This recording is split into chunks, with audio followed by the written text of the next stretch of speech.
नमस्कार, बहुत स्वागत है आपका टीवी7 भारत पर। मैं हूं आपके साथ समृद्ध मिश्रा। हमारे इस खास कार्यक्रम की शुरुआत करें उससे पहले आपको सीधे लेके चलते हैं लखनऊ, जहां पर यूपी के मुख्यमंत्री योगी आदित्यनाथ जो हैं इस वक्त विकसित भारत 2047 और मोदी सरकार के जो 12 साल हैं उसको लेकर क्या कुछ कह रहे हैं, आपको सुनाते हैं। देश के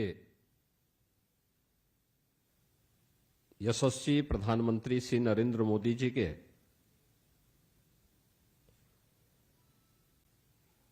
कार्यकाल के सफलतम 12 वर्षों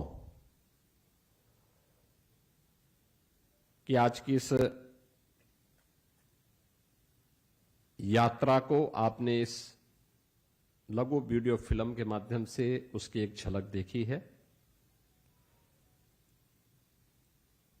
12 वर्ष की इन उपलब्धियों पर आधारित मीडिया संवाद के आज के इस कार्यक्रम में मैं अपने सभी एनडीए के सहयोगियों, भारतीय जनता पार्टी के प्रदेश अध्यक्ष और केंद्रीय वित्त राज्य मंत्री श्री पंकज चौधरी जी, कैबिनेट में अपने दोनों वरिष्ठ सहयोगी उप मुख्यमंत्री द्वय श्री केशव प्रसाद मौर्य जी, श्री ब्रजेश पाठक जी, प्रदेश के वरिष्ठ मंत्री वित्त मंत्री श्री सुरेश कुमार खन्ना जी, एनडीए के हमारे सहयोगीगण, अपना दल के नेता और प्रदेश सरकार में मंत्री श्री आशीष पटेल जी, सुहेलदेव राजभर पार्टी के नेता और प्रदेश सरकार में मंत्री श्री ओम प्रकाश राजभर जी, निषाद राज पार्टी के नेता और प्रदेश सरकार में मंत्री श्री संजय निषाद जी, और राष्ट्रीय लोक दल के नेता और प्रदेश सरकार के मंत्री श्री अनिल कुमार जी,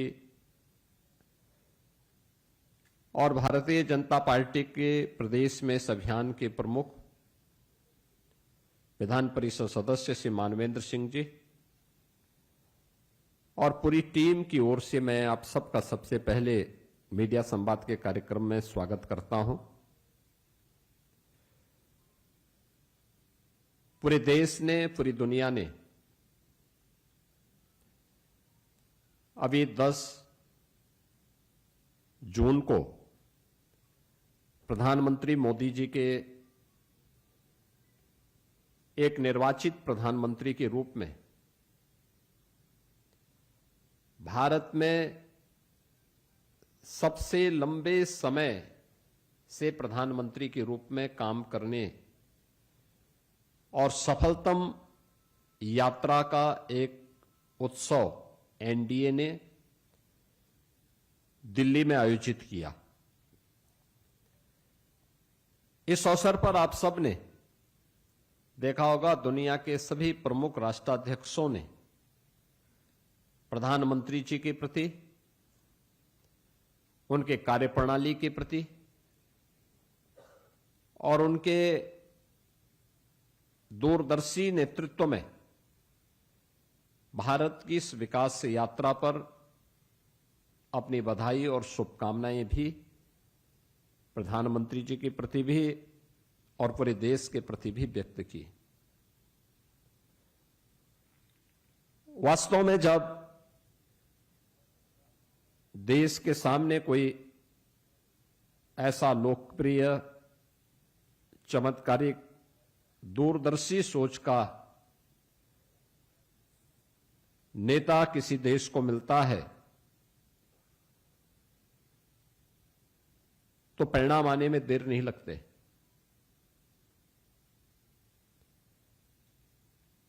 हमने पिछले 12 वर्षों में बदलते हुए भारत को देखा है। 2014 के पहले का भारत, और किसी भी उम्र का व्यक्ति हो, किसी भी जाति, मत, मजहब, क्षेत्र और भाषा को बोलने वाला व्यक्ति हो, भारत के अंदर हो या भारत के बाहर, उन सब ने इन 12 वर्षों में बदलते हुए भारत को देखा है। 2014 का भारत और 2014 के बाद का भारत,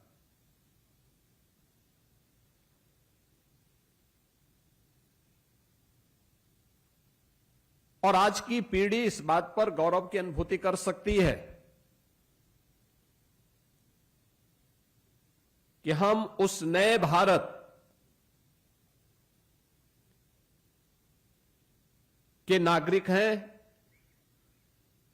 जो भारत अपनी विकास की यात्रा को तमाम चुनौतियों का सामना करते हुए, तमाम झंझावतों से जूझते हुए, बिना रुके, बिना डिगे, बिना थके लगातार आगे बढ़ाया है। भारत ने अपनी शक्ति और सामर्थ्य का एहसास आज दुनिया को कराया है और आने वाले समय में भारत की इस ताकत का लोहा न केवल दुनिया करेगी बल्कि उसका अनुसरण भी करने को मजबूर होगी। और इसलिए 12 वर्ष देश के अंदर सर्वाधिक समय तक निर्वाचित प्रधानमंत्री की रिकॉर्ड को तोड़ते हुए मोदी जी के नेतृत्व में जो 12 वर्ष के शानदार कार्य प्रधानमंत्री जी के नेतृत्व में भारत ने देखा है, मैं इसके लिए सबसे पहले प्रदेश की इस टीम की ओर से, उत्तर प्रदेश की 25 करोड़ जनता की ओर से, पूरे एनडीए परिवार की ओर से प्रधानमंत्री मोदी जी का अभिनंदन करता हूं। केंद्रीय कैबिनेट को इसके लिए बधाई देता हूं। हम लोगों ने इस चीज को एहसास किया है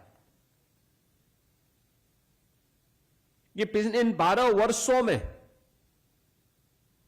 हर व्यक्ति ने इस बात का एहसास किया है कि आज से यानी 1947 से लेकर के आजादी के पहले का भारत क्या था। गुलामी के कालखंड थे, बंदिशें थीं, तमाम प्रकार से लोगों की भावनाओं को, लोगों की आजादी को रौंदा गया था। लेकिन 1947 में जो देश स्वतंत्र हुआ था, उस स्वतंत्र भारत के अंदर भारत के नागरिकों को, वह किसी भी तबके का रहा हो, बांटने का काम तो किया होगा राजनीतिक दलों ने। किसी ने जाति के नाम पर, किसी ने क्षेत्र के नाम पर, किसी ने भाषा के नाम पर, किसी ने मत और मजहब के नाम पर, किसी ने संप्रदाय के नाम पर। लेकिन फोकस्ड कार्यक्रम और उन कार्यक्रमों को सफलतम क्रियान्वयन होते हुए नहीं देखा होगा। पहली बार भारत इस बात का एहसास कर रहा है कि योजना बनाना ही नहीं, उस कार्य योजना को बनाने के साथ ही यह भी तय करना कि उसके सफल क्रियान्वयन के लिए उन सभी पक्षों को साथ लेकर के चलना और उसे जन आंदोलन बना देना। पहली बार इस बात को देखा होगा। देश के अंदर जनधन अकाउंट खोलने की बात हो या स्वच्छ भारत मिशन के अंदर देश के अंदर 12 करोड़ परिवारों के पास देश के अंदर आजादी के बाद पहली बार अपना स्वयं का शौचालय हो, 4 करोड़ परिवारों को देश के अंदर सिर को ढकने के लिए अपने स्वयं के आवास उपलब्ध कराने के कार्य हों, या फिर देश के अंदर गरीब को,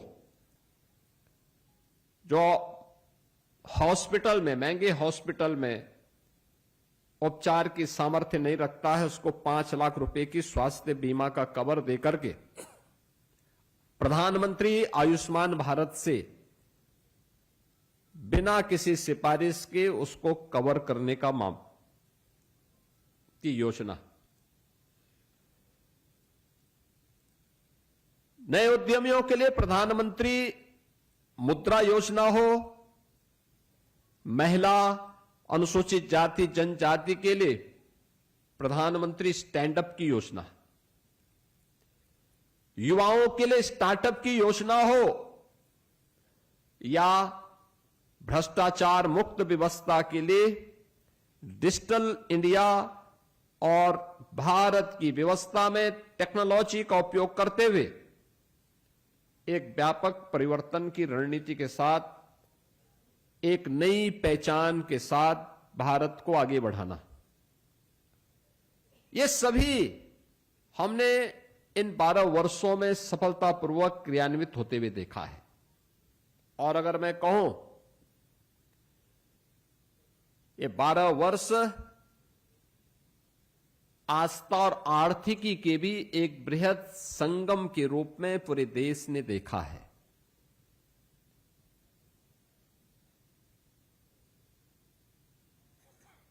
पहली बार देश के किसी प्रधानमंत्री ने, देश के किसी यशस्वी नेता ने यह साहस किया कि देश के अंदर केवल 4 जातियां हैं, और उन्होंने कहा ये 4 जातियां एक गरीब की है, एक आधी आबादी महिलाओं की है, एक युवा की है, एक अन्नदाता किसान की है। आपने देखा होगा इन चारों को अपने राजनीतिक एजेंडे का हिस्सा बना करके और इन सब के समग्र उत्थान के लिए जो कार्यक्रम बने वह अद्भुत है। कोई सोच सकता है जो एक कार्यक्रम जिनकी बात मैं पहले कर रहा था, जनधन अकाउंट की बात कर रहा था, मोबाइल कनेक्टिविटी की बात कर रहा था, इंफ्रास्ट्रक्चर में रोड कनेक्टिविटी हो, रेल कनेक्टिविटी हो, पब्लिक ट्रांसपोर्ट के लिए मेट्रो की सुविधा हो, एयर कनेक्टिविटी हो,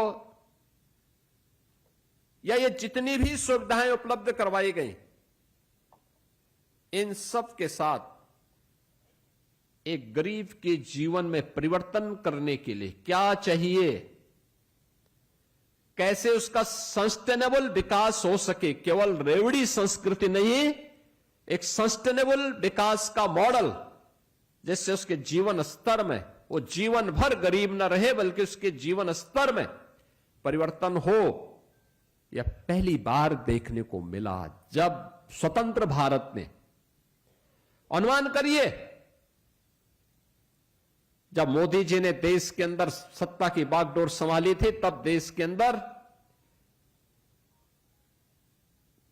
कुल देश की आबादी 120 करोड़ थी, और मोदी जी ने सफलतापूर्वक इस दौरान जो कार्यक्रम चलाए, 25 करोड़ गरीबों को गरीबी रेखा से उभारने में उन्होंने सफलता प्राप्त की। 25 करोड़ लोग। दुनिया के अंदर कितने देश हैं जिनकी आबादी 25 करोड़ है? केवल 3 देश, भारत, चीन और अमेरिका। यानी 25 करोड़ लोग भारत के अंदर गरीबी रेखा से उबर करके उन्होंने सामान्य नागरिकों के रूप में अपने जीवन यात्रा को आगे बढ़ाया है। उनके घर में कोई ना कोई कमाने वाला है, एक निश्चित कमाई है, और अगर मोदी जी ने देश के अंदर इन कार्यक्रमों को चलाया है तो उसका सर्वाधिक लाभ यूपी जैसे राज्य को प्राप्त हुआ। यूपी देश की सबसे बड़ी आबादी का राज्य, पहचान के लिए मोहताज, जिस राज्य में अराजकता थी, असुरक्षा थी, गुंडागिर्दी थी, भ्रष्टाचार था, जिस राज्य के नौजवान के लिए राज्य में तो नौकरी और रोजगार नहीं था, लेकिन राज्य के बाहर भी पहचान का मोहताज होकर के इन सब चीजों से वंचित होना पड़ता था, उस राज्य ने भी प्रधानमंत्री मोदी जी के इस विजन का लाभ उठाया। अगर केंद्र ने देश के अंदर 4 करोड़ गरीबों को एक आवास दिया, तो उत्तर प्रदेश में 65 लाख गरीब परिवारों को एक आवास की सुविधा का लाभ प्राप्त हुआ। देश के अंदर 12 करोड़ गरीबों के लिए एक शौचालय बने, 12 करोड़ गरीबों के घर में एक शौचालय बने, तो यूपी के अंदर 3 करोड़ गरीबों के घर में एक शौचालय बने। देश के अंदर 10 करोड़ घरों में माताओं के आंखों के आंसू पहुंचने के लिए, रसोई के लिए एलपीजी के मुफ्त में कनेक्शन मिले, तो यूपी के अंदर लगभग 2 करोड़ परिवारों को यह सुविधा मुफ्त में मिली। देश के अंदर अगर आयुष्मान भारत में 60 करोड़ लोग कवर हुए, तो उन 60 करोड़ में से 15 करोड़ अकेले यूपी के हैं। देश के अंदर अगर 80 करोड़ लोगों को फ्री में राशन की सुविधा का लाभ प्राप्त हुआ है, कोविड कालखंड में जब दुनिया पस्त हो चुकी थी, हिम्मत हार चुकी थी, तब भारत अपने उन लोगों को पूछ रहा था, उन लोगों की पूजा कर रहा था जिसको दुनिया में कोई पूछ नहीं रहा था, और वह कार्य भारत के अंदर हुआ। तो यूपी के अंदर 15 करोड़ लोग फ्री में राशन की सुविधा का लाभ भी प्राप्त कर रहे हैं। यानी वह गरीब पहली बार सरकार के एजेंडे का केवल वोट बैंक नहीं बना। आप याद करिए, गरीब की जब हम बात करते हैं तो उसकी जाति की बात नहीं करते, उसका मत और मजहब नहीं देखते, उसका संप्रदाय नहीं देखते। हमारे लिए गरीब गरीब है, उसका उत्थान होना चाहिए, उसके प्रति संवेदना होनी चाहिए, उसको बेहतर सुविधा प्राप्त होनी चाहिए, वह शासन की योजना में जुड़ने का हकदार है, और वह सस्टेनेबल विकास की उस प्रक्रिया का पार्ट बनना चाहिए जहां गरीबी का दंश उसे कभी फिर से डसने का दुस्साहस न कर सके। और वह मॉडल मोदी जी ने दिया है, गरीबों को उत्थान करके उनको सामान्य नागरिक के रूप में जीवन यापन करके सिर गौरव के साथ आगे बढ़ा करके कि मैं भारत का नागरिक हूं, मुझे भी जीने का अधिकार है। इस रूप में जीने का अधिकार पहली बार मोदी जी ने देश के उन लोगों को दिया। आधी आबादी के साथ कितना भेदभाव होता था, असुरक्षा का वातावरण, भ्रूण हत्याएं,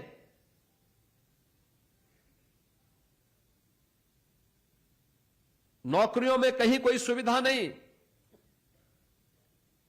कानून की जकड़न, और उन सब के साथ ही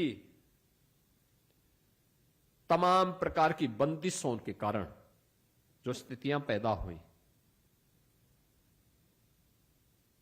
2014 के बाद पहली बार आपने देखा होगा मोदी जी ने देशवासियों के सामने नारा दिया था, बेटी बचाओ बेटी पढ़ाओ का।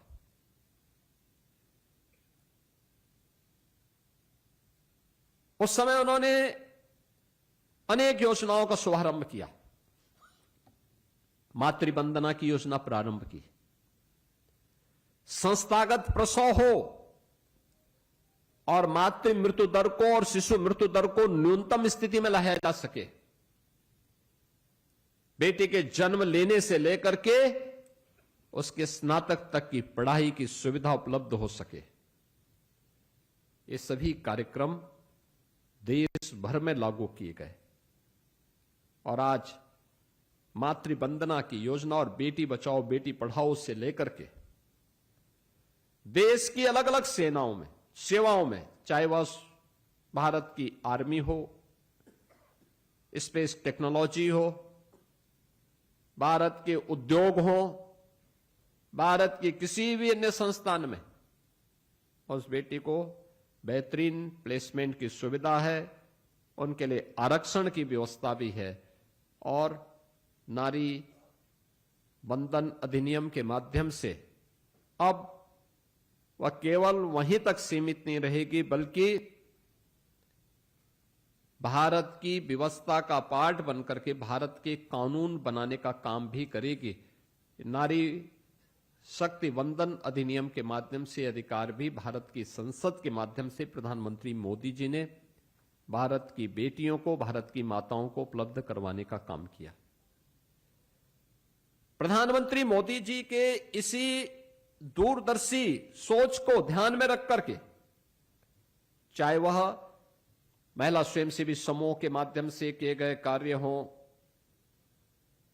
चाहे वह प्रदेश के अंदर ड्रोन दीदी के माध्यम से नारी शक्ति के सशक्तिकरण के अभियान को आगे बढ़ाने का कार्य हो, या वेलफेयर की जितनी भी स्कीम है उनका केंद्र बिंदु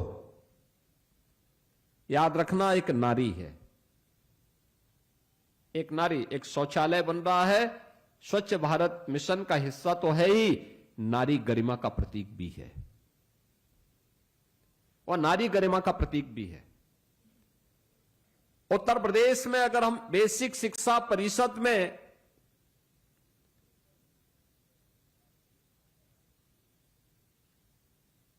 uniform, bag, books, shoes, socks, sweater देते हैं तो योजना हम लोगों ने प्रधानमंत्री मोदी जी के बेटी बचाओ बेटी पढ़ाओ के ही उस अभियान से प्रेरणा प्राप्त करके 2017 में प्रारंभ की थी। मुझे याद है तब उत्तर प्रदेश की ज्यादातर बेसिक शिक्षा परिषद में पढ़ने वाली बेटियां नंगे पैर स्कूल जाती थीं। आप अनुमान करिए, पथरीला रास्ता हो,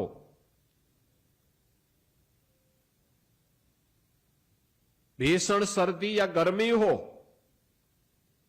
तपती हुई धूप हो या फिर भीषण सर्दी के उस माहौल में वे मासूम पैर, नंगे पैर, तपती हुई धूप में भी और ठिठुरती हुई सर्दी में भी नंगे पैर स्कूल जाती थी।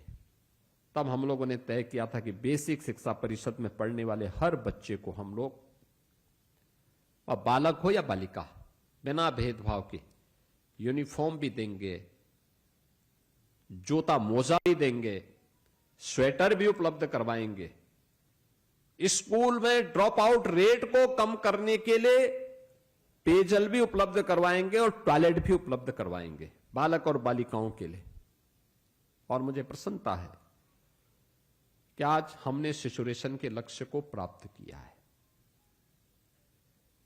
कन्या सुमंगला योजना, मुख्यमंत्री कन्या सुमंगला योजना बेटी के जन्म से लेकर के स्नातक तक की पढ़ाई के लिए एक सुविधा उसको उपलब्ध करवाती है। मुख्यमंत्री सामूहिक विवाह की योजना, दहेज मुक्त विवाह के लिए कोई बेटी की सौदेबाजी न करने पाए, इसकी जिम्मेदारी सरकार लेगी और सरकार इस व्यवस्था के साथ जोड़ करके 5 लाख बेटियों की शादी अब तक यहां पर संपन्न कर चुकी है, जिसमें प्रदेश सरकार की ओर से 1 लाख रुपए उस बेटी की शादी के लिए उपलब्ध करवाए जाते हैं। नारी सुरक्षा के लिए मिशन शक्ति का प्रदेश सरकार का अभियान और प्रत्येक व्यवस्था में उनको सम्मानजनक स्थान प्राप्त हो। हमने उद्योगों की जकड़न को दूर किया, रिफॉर्म किए। 12% से उत्तर प्रदेश के अंदर अब वीमेन वर्कफोर्स 36% से अधिक हुआ है। यानी इतनी महिलाएं जो पहले 12% ही काम कर पाती थीं, आज उनकी संख्या 36% से ऊपर जा रही है। उत्तर प्रदेश पुलिस बल में 20% महिलाओं के लिए आरक्षण की व्यवस्था अनिवार्य कर दी गई। आज परिणाम हम सबके सामने है। यानी आधी आबादी के साथ किसी भी स्तर पर अन्याय न हो, यह कार्य प्रधानमंत्री जी ने नारी गरिमा की रक्षा करने के लिए, जमीन घर की मालकिन के नाम पर हो। आप याद करिए, पहली बार ग्राम समाज की आबादी की लैंड जो ग्राम समाज के नाम पे होती थी, किसी के नाम पे नहीं होती थी, लेकिन ग्रामीण अभिलेख को दुरुस्तीकरण करते हुए ग्राम पंचायत की सहमति से उस घर की जो सबसे वरिष्ठ महिला सदस्य होगी उसके नाम पर घरौनी देकर के ग्रामीण अभिलेख को भी महिलाओं को उसका अधिकार उपलब्ध करवाया। प्रधानमंत्री आवास भी ज्यादातर आवास घर की मालकिन के नाम पर उपलब्ध करवाए जाते हैं। यानी ये सभी सुविधाएं इस आधार पर नारी गरिमा की रक्षा हो और उसके रक्षा के साथ ही उनके संरक्षण और संवर्धन की दिशा में और क्या कार्य हो सकते हैं, इसके लिए उठाए गए कदम का हिस्सा है। पहली बार यानी ये मुद्दे कभी एजेंडे के हिस्से नहीं होते थे किसी भी अन्य दल के, पहली बार बन पाए। युवाओं के लिए, देश का युवा असीम ऊर्जा का प्रतीक है। भारत को अपने इस युवा शक्ति पर गौरव की अनुभूति करनी चाहिए। इस बात का एहसास प्रधानमंत्री मोदी जी ने देशवासियों को करवाया। अच्छे इंस्टीट्यूशंस हो, युवाओं के लिए किसी भी स्थिति में वह डिप्रेस न हो, इसके लिए प्रोत्साहन करने के लिए आप देखते होंगे हर वर्ष परीक्षा के पूर्व प्रधानमंत्री मोदी जी परीक्षा पे चर्चा करके बोर्ड की परीक्षाओं में भाग लेने वाले किसी भी बोर्ड के बच्चे हों, उनके साथ सीधे संवाद का कार्यक्रम करते हैं। इसके लिए उन्होंने एक पुस्तक भी लिखी। यानी छात्र भी उनके एजेंडे का हिस्सा है। वह छात्र केवल पुस्तकीय अध्ययन ही न करे बल्कि उसका स्किल डेवलपमेंट भी हो। छात्र के अंदर रिसर्च एंड इनोवेशन की भी प्रवृत्ति पैदा हो, वो अपना स्वयं का स्टार्टअप स्थापित कर सके। पहली बार स्वतंत्र भारत में एहसास युवाओं को हुआ कि हम भी अपना स्टार्टअप स्थापित कर सकते हैं। इसके लिए प्रधानमंत्री मुद्रा योजना उन्होंने उपलब्ध करवाई। हर प्रकार से उसे सशक्त करने की दिशा में कार्य, और पहली बार मिशन रोजगार के नाम पर हर युवा के लिए नौकरी या रोजगार उपलब्ध करवाने के एक बृहद कार्यक्रम, पीएम विश्वकर्मा की स्कीम हो या फिर आत्मनिर्भर भारत के अंदर परंपरागत उद्यम को प्रोत्साहित करने का कार्यक्रम, टूरिज्म के माध्यम से युवाओं के लिए ढेर सारे रोजगार उपलब्ध करवाने का कार्य, ये सभी मोदी जी के नेतृत्व में पिछले 12 वर्ष में सफलतापूर्वक आगे बढ़ा है। युवाओं के लिए फिट इंडिया मूवमेंट हो, खेलो इंडिया खेलो का कार्यक्रम हो, स्पोर्ट्स अथॉरिटी के माध्यम से चलने वाले अनेक कार्यक्रम हो, या फिर डिजिटल इंडिया के अभियान के अंतर्गत यूथ को अधिक से अधिक डिजिटल सशक्तिकरण की दिशा में किए गए प्रयास, ये सभी युवाओं के जीवन में व्यापक परिवर्तन के साथ साथ हर स्तर पर उनके आत्मविश्वास को बनाए रख करके नए भारत में उनकी ऊर्जा का उपयोग करने की दिशा में किए गए कदमों का प्रतिफल हम सबके सामने। अन्नदाता किसान भारत की व्यवस्था का हिस्सा रहा है। किसान चुनाव का मुद्दा तो होता था, लेकिन चुनाव के बाद सरकारों के एजेंडे का हिस्सा ना के बराबर होता था। महीनों किसानों की बातों को कुछ अनसुना कर दिया जाता था। पहली बार हुआ है। सॉइल हेल्थ कार्ड लोगों ने पहली बार सुना होगा। कृषि बीमा की योजना पहली बार सुनी होगी। प्रधानमंत्री किसान कृषि सिंचाई योजना पहली बार लोगों ने सुनी होगी। सफलतापूर्वक क्रियान्वयन हुआ। यूपी जैसे राज्य में सॉइल हेल्थ कार्ड हर किसान को उपलब्ध करवाने का, फ्री में उपलब्ध करवाया गया। पहली बार हुआ जब प्रदेश के अंदर 3 करोड़ से अधिक किसान प्रधानमंत्री किसान सम्मान निधि का लाभ ले रहे हैं। जब उसकी उपज का यानी लागत का 1.5 गुना एमएसपी उसको मिलना प्रारंभ हुआ। आजादी के बाद कभी नहीं प्राप्त हुआ, लेकिन मोदी जी के कारण आज वो प्राप्त हो रहा है। आज जब किसान सहफसली ले सकता है, यूपी जैसे राज्य में अकेले गन्ना किसानों को हम लोगों ने 3,22,000 करोड़ रुपए का गन्ना मूल्य का भुगतान करवाया है। अकेले उत्तर प्रदेश के अंदर ही अकेले गन्ना किसानों के लिए। एमएसपी का यानी एमएसपी जो है लागत का 1.5 गुना प्राप्त हो रहा है और मार्केट मूल्य से ज्यादा दाम पहली बार किसानों को मिलना प्रारंभ हुआ। देश के अंदर 12 करोड़ किसान और प्रदेश के अंदर 3 करोड़ किसान प्रधानमंत्री किसान सम्मान निधि के साथ जुड़े। प्रधानमंत्री कृषि सिंचाई योजना में उत्तर प्रदेश ने 24 लाख हेक्टेयर भूमि को अतिरिक्त सिंचाई की सुविधा उपलब्ध करवाई। प्रदेश के अंदर 15 लाख निजी नलकूप लगाने वाले किसानों को हम लोगों ने फ्री में बिजली की सुविधा उपलब्ध करवाई। 2017 में आने के बाद ही पहला कार्यक्रम किसानों के कर्ज माफी के से प्रारंभ होता है और उसके बाद आज किसानों के लिए जो कार्यक्रम चल रहे हैं वो सबके सामने है। अन्नदाता किसान पहली बार सरकार के एजेंडे का हिस्सा बना, वह मोदी जी के कारण। इन सभी 4 आयामों को ध्यान में रख करके आत्मनिर्भर और विकसित भारत के लिए किए जाने वाले प्रयासों का हिस्सा। संकट में नेतृत्व की असली पहचान होती है। याद करिए, जब 2020 के प्रारंभ में इस सदी की सबसे बड़ी महामारी कोविड-19 से पूरी दुनिया को जूझना पड़ा था।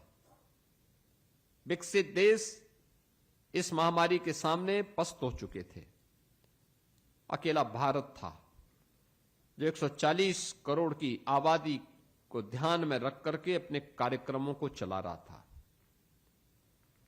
उस समय मुझे याद है, मैं तब भी मुख्यमंत्री था। हर दिन प्रधानमंत्री जी का या तो टेलीफोन के माध्यम से या वीडियो कॉन्फ्रेंसिंग के माध्यम से पूरे देश भर के मुख्यमंत्रियों के साथ संवाद होता था। वे प्रोत्साहित करते थे, कार्यक्रमों को कैसे सफलतापूर्वक क्रियान्वयन करना है इसके बारे में बताते थे। परिणाम था, हम कोविड प्रबंधन का एक बेहतरीन मॉडल देने में सफल हुए। प्रदेश के अंदर और देश के ने दुनिया के अंदर कोविड प्रबंधन का एक मॉडल खड़ा किया। याद करिए, दुनिया के विकसित देश जिनकी आबादी 32-34 करोड़ की है, वहां पर मरने वालों की संख्या भारत से 4 गुना थी। यानी 140 करोड़ भारतीयों में कोविड से दुर्भाग्यपूर्ण मौत जितने लोगों की हुई, उसकी तुलना में उन देशों में भारत यानी जिनकी आबादी भारत से 1/4 है, वहां पर कोविड से मरने वाले विकसित देशों में भारत से 4 गुना थी। लेकिन प्रबंधन और लीडरशिप पे निर्भर करता है वो कैसे देश को नेतृत्व दे रहा है। मोदी जी ने नेतृत्व दिया, फ्री में टेस्ट, फ्री में वैक्सीन, फ्री में राशन और फ्री में उपचार की सुविधा हर भारतवासी को उपलब्ध करवा दी।